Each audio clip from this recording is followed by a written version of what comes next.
लेकिन आज सबसे पहले बात पाकिस्तान में गेम ऑफ पावर की। वहां जल्द ही बहुत बड़ा खेल होने वाला है। असीम मुनीर को असीम शक्ति मिलने वाली है और यह काम खुद शहबाज शरीफ करने वाले हैं। इसके बाद मुनीर पाकिस्तान में सर्वशक्तिमान बन जाएंगे हमेशा के लिए। मुनीर को शी जिनपिंग और व्लादिमीर पुतिन जैसा शाही आराम हमेशा के लिए मिल जाएगा। मुनीर पाकिस्तान की 24 करोड़ जनता को सबसे बड़ा धोखा देने वाले हैं और इस खबर को सुनकर पाकिस्तान में विपक्ष भड़का हुआ है। इस खबर को समझने के लिए पाकिस्तान के संविधान को समझना होगा, क्योंकि यह पूरा षड्यंत्र संविधान में बदलाव के साथ शुरू होगा। ऐसा करके पाकिस्तान में नाम मात्र बचे लोकतंत्र को भी कुचलने का प्रयास होगा।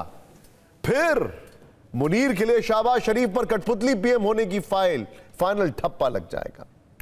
इस वक्त पाकिस्तान हर फ्रंट पर संकटों से घिरा हुआ है। बलूचिस्तान में लड़ाके मुनीर की आर्मी को चुन चुन कर मार रहे हैं। तालिबानी लड़ाके यानी टीटीपी पेशावर तक घुसकर पाकिस्तान की चौकियों को नष्ट कर रहे हैं। ऐसी मुसीबत के बीच शहबाज शरीफ मुनीर को असीम शक्ति देने के प्रयास में।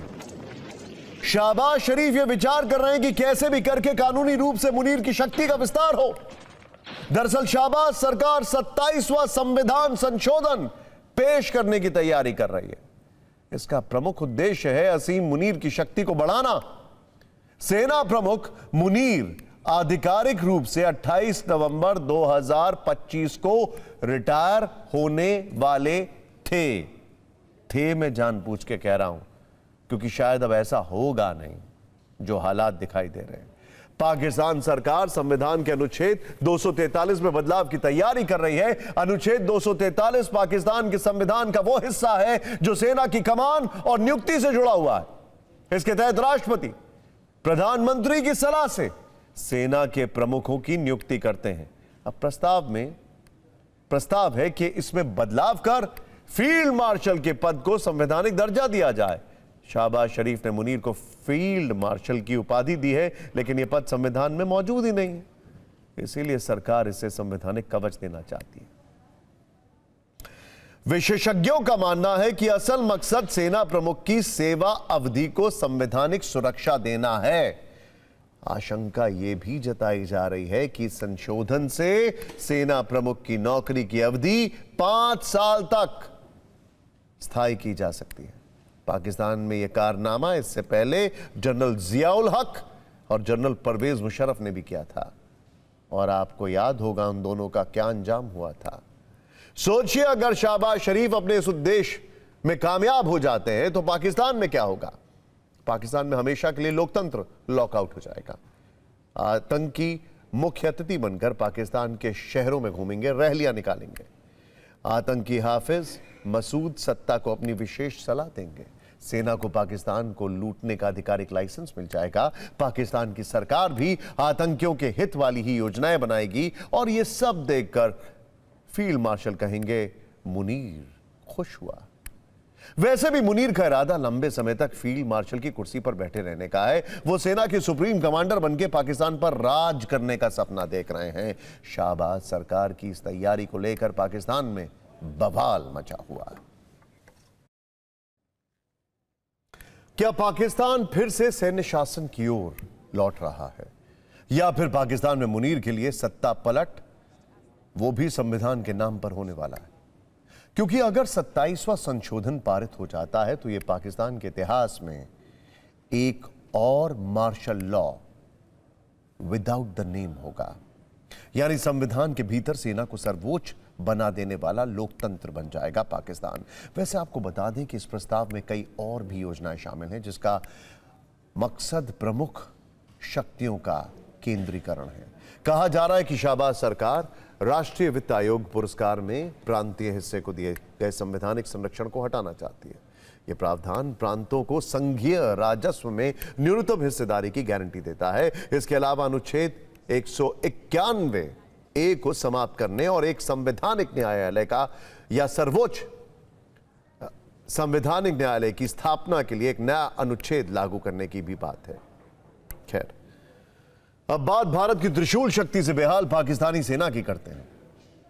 भारत का त्रिसेवा संयुक्त अभ्यास युद्ध अभ्यास पाकिस्तान में खलबली की वजह बन गया।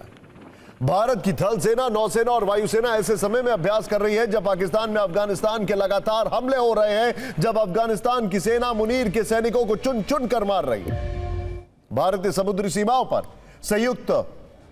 संयुक्त युद्ध अभ्यास त्रिशूल शुरू किया। यह अभ्यास भारत की त्रिसेवा एकता और तीव्र प्रतिक्रिया क्षमता को प्रदर्शित करता है। 3 नवंबर से शुरू हुआ यह युद्ध अभ्यास 13 नवंबर तक चलेगा। हालांकि यह एक नियमित सैन्य अभ्यास है, लेकिन पाकिस्तान की सुरक्षा एजेंसियों ने इसे लेकर अत्यधिक सतर्कता बरतनी शुरू कर दी है। पाकिस्तान ने डर के मारे नो टाइम जारी कर दिया। नो टाइम का मतलब होता है नोटिस टू एयरमैन। जहां यह जारी किया जाता है वहां पर कोई भी एयरलाइंस अपने एयरक्राफ्ट फ्लाई नहीं करती है। पाकिस्तान ने 1 नवंबर से 30 नवंबर तक तटीय इलाकों के साथ ही दक्षिणी एयर स्पेस के बड़े हिस्सों को बंद करने वाला नो टाइम जारी किया है। साफ है, पाकिस्तान की सरकार और मुनीर की सेना दबाव और तनाव दोनों में। डरी हुई पाकिस्तानी सेना ने भारतीय सेना के त्रिशूल अभ्यास की निंदा की है। बट ऑफ कोर्स पाकिस्तानी सेना के propaganda wing, inter service public relations के महानिदेशक लेफ्टिनेंट जनरल अहमद शरीफ चौधरी ने कहा है कि भारत को यह जान लेना चाहिए कि इस बार प्रतिक्रिया और भी कड़ी होगी। यानी ऑपरेशन सिंदूर में पाकिस्तान की रस्सी जल गई, लेकिन अभी तक अकड़ नहीं गई है। बोल रहे हैं इस बार, पिछली बार क्या हाल किया था ये तो जानते ही है ना। आर्मी के सदर्न आर्मी कमांड, नेवी का वेस्टर्न कमांड, एयरफोर्स के south western air command participate कर रहे हैं।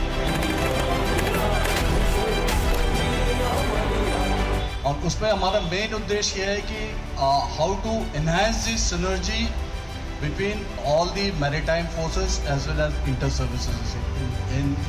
So it is a very large, complex environment, and this is a multi-domain integrated operation which we are conducting. This includes, other than the conventional part of cyber, space, all these aspects also are being considered.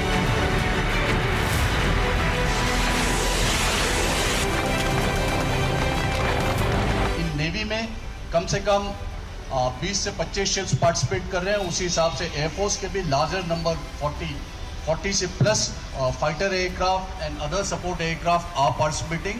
And army का भी including the amphibious operations, हमारे जो जलश्वा जो ship है LPD है और जो LCUs है लैंडिंग क्राफ्ट यूटिलिटीज, वो भी पार्टिसिपेट कर रहे हैं।